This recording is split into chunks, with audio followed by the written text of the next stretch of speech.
Supreme court से आए एक बड़े आदेश ने पूरे देश में चर्चा का विषय बना दिया है। ममता बनर्जी की एक बहुत बड़ी जीत, और सामने आकर ममता बनर्जी ने बकायदा खुशी जाहिर की है, क्योंकि यह आदेश बीजेपी के लिए एक बहुत बड़ा जोर का झटका माना जा रहा है। खुद चुनाव आयोग के लिए ममता बनर्जी ना सिर्फ आदेश को लेकर सुप्रीम कोर्ट का धन्यवाद अदा कर रही हैं, बल्कि जैसे ही आदेश आया उसके बाद टीएमसी की तरफ से अभिषेक बनर्जी इतना आक्रामक दिखाई दिए कि अमित शाह को डायरेक्ट चैलेंज दे दिया। अमित शाह को यह बयान अमित शाह ने पहले दिया था कि 4 तारीख के बाद उल्टा लटका देंगे, कुछ इस टाइप का बयान था, और फिर उसके बाद अभिषेक बनर्जी अब सामने आए। यह बयान भी हम आपको दिखाएंगे, लेकिन सबसे पहले खबर देखिए। खबर कितनी बड़ी है, हेडलाइंस आपके सामने। मतदान से 2 दिन पहले भी नाम जुड़ा तो मिलेगा वोटिंग का अधिकार, बंगाल एसआईआर पर सुप्रीम कोर्ट का बड़ा आदेश। एक और हेडलाइन आपकी स्क्रीन पर बैक टू बैक, जितनी अपील मंजूर वो दे सकेंगे वोट, बंगाल एसआईआर पर सुप्रीम कोर्ट का बड़ा फैसला। यानी कि अपील जितनी मंजूर होगी और वो सभी वोट दे पाएंगे। 2 दिन की डेडलाइन दी है। अगली हेडलाइन देखिए, मतदान से 2 दिन पहले भी मिली क्लीन चिट तो दे पाएंगे वोट। ममता बोली, मुझे सुप्रीम कोर्ट पर गर्व। आखिरकार मामला क्या है और क्यों ममता बनर्जी की यह बहुत बड़ी जीत मानी जा रही है? सबसे पहले ममता बनर्जी का यह बयान सुनिएगा। इस बयान में ममता बनर्जी कह रही हैं, बता रही हैं कि कैसे यह फैसला खुद पश्चिम बंगाल की जनता के लिए एक बहुत बड़ी जीत है, क्योंकि पश्चिम बंगाल में विधानसभा चुनाव और चुनाव के बीच उठा एसआईआर को लेकर जो तूफान था, उस तूफान पर अब ब्रेक लगता हुआ दिखाई दे रहा है। एसआईआर के मामले में सुप्रीम कोर्ट में ममता बनर्जी मामले को लेकर गई, जैसे कि आप जानते हैं। उसके बाद बकायदा उन्होंने सुप्रीम कोर्ट में खुद दलीलें रखी थी। मगर अब कोर्ट का क्या फैसला आया?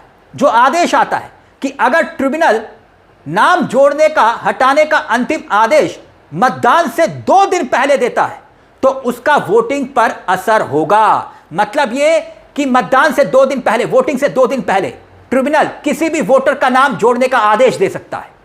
उसे वोटिंग का अधिकार होगा, उससे कोई नहीं छीन सकता। अब ममता बनर्जी क्या कह रही है? यह तो हमारी मांग थी। सुनिए जरा ममता बनर्जी जो बयान दे रही हैं, यह बयान बहुत महत्वपूर्ण है। ममता बनर्जी का यह बयान सुनिए और फिर इस फैसले के मायने क्या है वो भी आपको बताएंगे। और अभिषेक बनर्जी, अमित शाह दोनों का वार पलटवार, क्यों कितनी जबरदस्त तरीके से इस वक्त सियासत हो रही है पश्चिम बंगाल की, वो भी आपको दिखाएंगे। लेकिन पहले ममता बनर्जी का यह बयान सुनिए। আমি বারবার করে সবাইকে বলছিলাম ধৈর্য রাখুন, অ্যাডজুডিকেশনে অ্যাপ্লাই করুন ট্রিব্যুনালে, এবং টুডে অর টুমরো আপনারা নিশ্চয়ই পাবেন।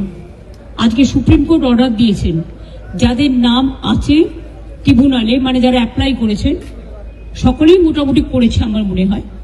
তো সেখানে ফার্স্ট ফেজের ভোটার লিস্ট ওরা ডিক্লেয়ার করবে, সাপ্লিমেন্টারি লিস্ট 21 তারিখে, 23 তারিখের আগে। ওটা পেয়ে গেলে আমাদের বুথের সমস্ত কর্মীদের বলবো, আমাদের লিডারদের বিভিন্ন জায়গায়, যে তারা যেন রাতের মধ্যে ভোটার স্লিপ তৈরি করে বাড়ি বাড়ি পৌঁছে দেয়, যাতে ওরা ভোট দিতে পারে যাদের নাম বাদ দিয়েছিল। আর 2 হচ্ছে যে আর 27 তারিখে, 29 তারিখে যেটা লাস্ট ফেজ আছে সেটাও 2 দিন আগে 27 তারিখে বলেছে ওটা ট্রিব্যুনাল অ্যানাউন্স করবে ভোটিং রাইটস। সুতরাং I am so happy and I am proud of my judiciary and, এবং আমি নিজে কেস করেছিলাম, এটা আমার কেসের ওপর। মামাটি মানুষ জিন্দাবাদ, মামাটি মানুষ ধন্যবাদ। আজকে আমার থেকে খুশি আর কেউ নয়। अब जो सुप्रीम कोर्ट ने कहा है जल्दी से वो भी देख लीजिए, आपकी स्क्रीन पर है। सुप्रीम कोर्ट ने जो आदेश दिया इसके मायने क्या है वो समझेंगे, लेकिन पहले आदेश क्या है वो देखिए। आदेश ये कि ट्रिब्यूनल वोटिंग से 2 दिन पहले तक विचाराधीन वोटरों के एप्लीकेशन के निपटारे के बाद लिस्ट में उनके नाम शामिल करने के लिए क्लियरेंस सर्टिफिकेट जारी करेगा। यानी कि इसे यूं समझिए कि 2 दिन का मतलब ये हुआ कि 21 तारीख और 27 तारीख, मतलब यह कि पहले चरण के लिए 21 तो दूसरे चरण के लिए 27 तारीख कोर्ट ने डेट लाइन तय की है। कैसे? इसे यूं समझिए कि पहले चरण का जो वोटिंग होनी है वो 23 अप्रैल को होनी है, और दूसरे चरण की वोटिंग होनी है वो होनी है 29 अप्रैल को। और उससे 2 दिन पहले का मतलब हुआ कि पहले चरण के हिसाब से 21 तारीख और दूसरे चरण के हिसाब से 27 तारीख, क्योंकि 29 तारीख को दूसरे चरण का वोट होना है, वोटिंग होनी है। अब जल्दी से आंकड़े में आपको दिखाना चाहूंगा ताकि आप समझ जाइए कि कितनी ज्यादा बड़ी तादाद में वोटरों के नाम काटे गए थे। एसआईआर में जो आंकड़े हैं वो आपकी स्क्रीन पर है। प्रक्रिया शुरू होने से पहले बंगाल में कुल मिलाकर 7,66,37,529 वोटर थे।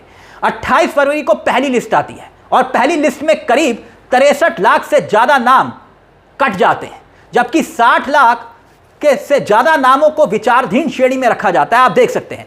और अयोग्य पाए गए कितने नाम थे? देखिए, अयोग्य पाए गए नाम थे करीब करीब 27,16,393, जबकि 32,68,119 को पात्र मानकर सूची में बहाल किया गया है।